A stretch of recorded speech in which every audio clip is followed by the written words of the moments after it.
when you were involved in the sharing of sensitive information about imminent military operations. I've listened to you now for weeks and months. You said this journalist intentionally infiltrated that signal chain. You said that he was sucked in. You denied, deflected, and then you did something that to me really lacks integrity, is that you sought out to demean and degrade that very journalist in crass and frankly cruel ways that made him a target. That's not leadership. When you blame people that tell the truth, that's not leadership. When you can't say the words, I made a mistake, I could have done better, I learned valuable lessons from this experience. Instead, at a moment where our national security was clearly compromised, you denied, you deflected, and then you demeaned and degraded those people who objectively told the truth and criticized your actions. Smearing people, attacking folks, singling them out just furthers, compounds what I think is disqualifying about you for this position.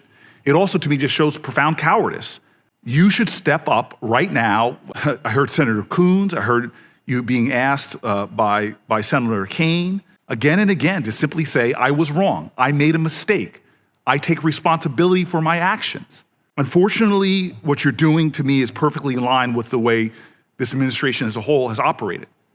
I've never seen an administration that has made no mistakes. Your meeting with Zohran Mamdani, you have not endorsed him yet. What do you say to people who say, why are you not endorsing the guy that won the Democratic primary in a contested election in your backyard?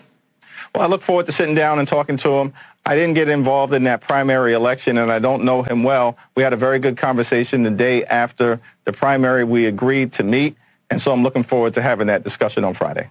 Do you have faith that, no, listen, it's going to be good. As long as y'all show up to vote, we will have a fair election in the midterms, and we don't have to worry about Trump for a third term? I mean, fair is an interesting word. I mean, we could argue that our country hasn't really had fair elections, right, because of voter suppression laws, especially in the South, that prevent and keep young people, black people, from being able to vote.